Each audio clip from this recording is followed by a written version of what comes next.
Hello there, gentle queers. Let's talk about Todd Haynes' iconic, lovely director, new film, May December.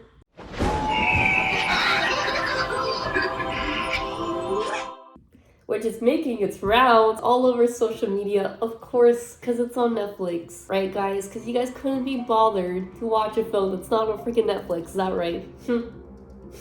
Because you know what? Todd Haynes has made a lot of awesome films throughout the years. And one of which is actually one of my favorite films of all time. When I was in high school, there was just like this holy trinity of 3 films that I kind of don't want to say, but now that I mentioned it, I feel like I have to say it because one of them is a little bit like embarrassing. These 3 films, I would just go home every day and I would, after school, watch these films. And those are Braveheart,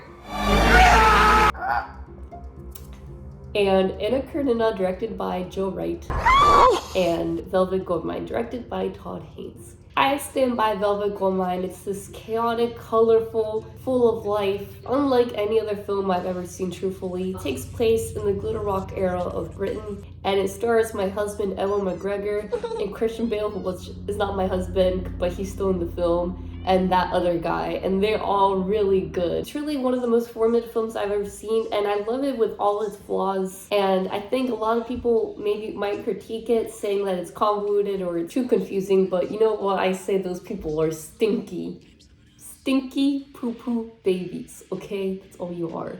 Because I love it for what it is. Watch it, honestly, like, such a special piece of cinema and also queer cinema. Anywho, we're here to talk about May December, right? Not Velvet Goldmine. May December is probably now my second favorite Todd Haynes film. I don't think people think of films as an experience enough. Sometimes I do believe you don't need to understand fully what is happening. Sometimes you don't need to like even fully kind of like everything about a film. Sometimes like the experience itself of watching a film can make it worthwhile. Like, did it impact you in a certain way? Sometimes maybe the feelings or the associations you're creating within you is worthy enough to make the film like a worthy experience. So at the end of the day, I just feel like the experience of watching May December was very singular, and luckily enough, I actually didn't do any research. I didn't really watch a trailer. I didn't do anything before I watched the film. I didn't really know that it was based a little bit off a real story, and it actually did take certain quotations from interviews from that real story, that real tragedy. And at this point, I will have to give a content warning because the film does deal with these topics, and I will be talking about this film in depth. Which I guess in the same goal, let's do both. Spoiler warning, I'm gonna talk about the whole film, girl.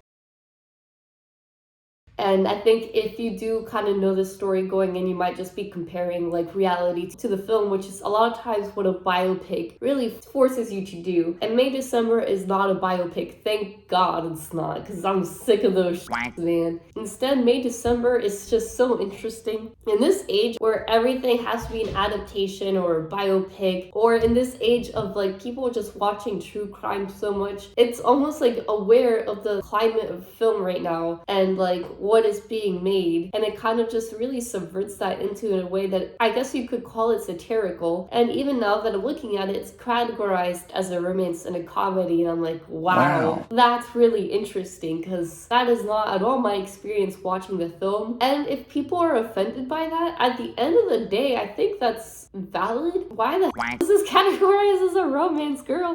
What are you talking about? Film and art can like subvert these expectations and categorizations, and that's kind of what I love about Todd Haynes' work, that I do think he doesn't really try to just be something in particular. He uses tools from different elements that might be more accessible or popular or known, and creates really singular work. And that's what May December truly is. And so many people are watching true crime. It's like everywhere you go, it's just everywhere. And when it comes to true crime, it's like, how do you truly make films about violence against people, about terrible things being done to people without it exploiting the victims? Truly, like, how can you do that? I'm not saying it's impossible, but I think it's very, very rarely ever done. And May December is overall like a critique of this true crime obsession, I would have to say. No matter what the cost. Her character is, I think, representative of media in general, creating these true crime sensationalists works in that there's so many scenes of her obviously preparing for the role, trying to embody the posture, the gestures, the voice, the facial expressions, the essence of Gracie, the wife slash groomer. That part is like really evident. There's a really beautiful shot where Natalie is kind of sandwiched between two reflections of Gracie, being engulfed in what is Gracie. In a way, when this happens, it just shows that whoever is involved in making these sensational, like, true crime films, they are not interested at all in the victims, which is Joe, played by Charles Melton. Natalie Portman truly does not really care about him. If she does, it's fleeting moments. Any attempts to help him is truly overwhelmingly self-interested, which is all for naught because obviously the last shot of the film reveals that this is not at all what Elizabeth has been saying this would be. It's not like this artistic, anthropologic portrayal of this couple. It looks like a Lifetime soap of this couple.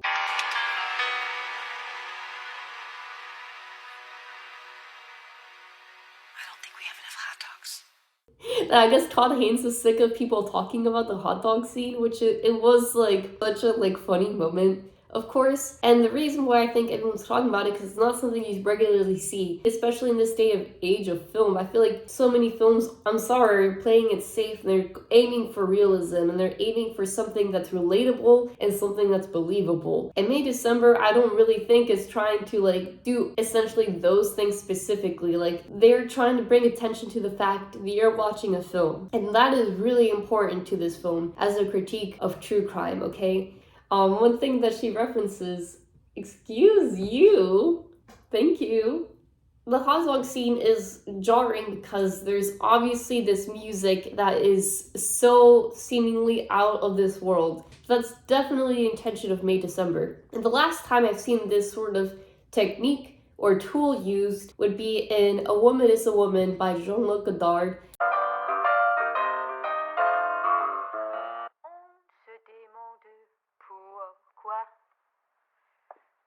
Where he was really inspired by the American Golden Age musical. He's a French indie experimental guy, right? So like, even though he did have some earnest appreciation for it, his film is like totally subverting what the American musicals did. Because it obviously brings to attention the artifice, the fact that you're watching a film. And I think that is so important to May December because oh my goodness gracious, girl.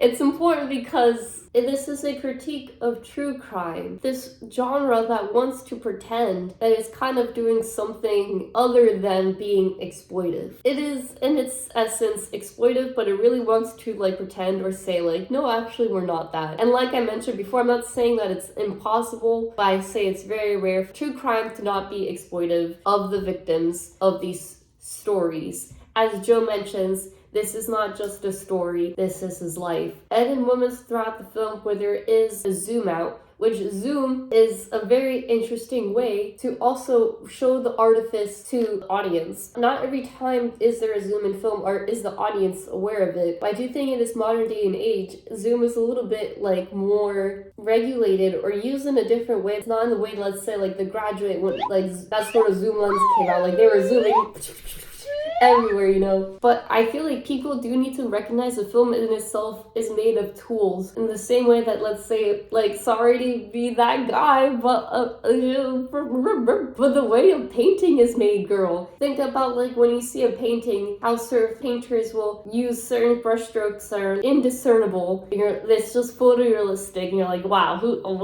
this is like sucking you into what it is portraying. Whereas some other girlies, they prefer to use really thick brushstroke to really show you like this is made of paint, and look at every time I've done this. In a way, when you do it that way, that makes you not only aware that you're I don't want to say consuming art because I kind of hate that term, but yeah, I guess consuming art, but also does have an emotional impact. And I do think Zoom can have an emotional impact in the same way. Like, these are just another tools creating the cinematic language, right? So it is, like I said, imperative in this critique of true crime to make you aware of the fact that you are watching a film, because the moment that Julianne Moore opens the fridge and sees there's not enough hot dogs, is it funny? Yes. Is that the point of the film, to be like, haha, this is funny? No, I mean, yes and no. I don't think that's the only point. And I think the reason is because people just are reading it only about like the fact that it's jarring, and because it's jarring, it's funny, right? It doesn't seem to really fit. It is revealing the sort of paradox of true crime, right? These elements that create a true crime film do not truly belong in like the reality of people's lives. The reality of people's lives are quite mundane, but they're also very real and very much important, for lack of a better word. I think it just fully brings to your attention even more like what Joe says so fervently: this is not a story, this is my life. It shows you how unnatural it is to kind of put this sensational music and this sort of like spectator lens to some of these moments. And I think that's why it's sort of sprinkled throughout the film, that sort of use of music that does like remind you like you are watching a movie about making a movie, and look what it means to make a movie. Who within charge? Who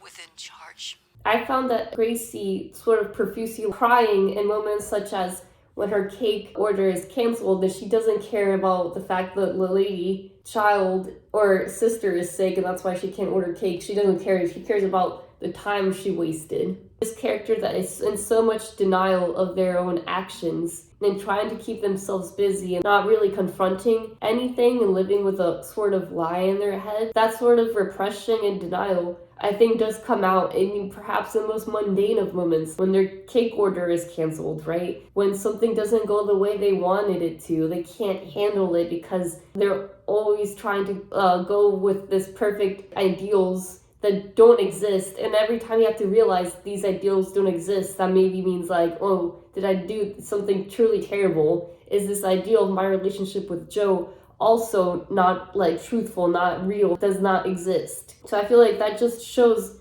Gracie is always just this simmering pot of repression waiting to burst at any moment. The only time she allows herself to express it is in the presence of Joe, who somehow is like the most sensitive man I've ever seen. And somehow he too also takes the role of a parent towards Gracie. I don't know. I don't see what difference it makes. It's how I'm feeling.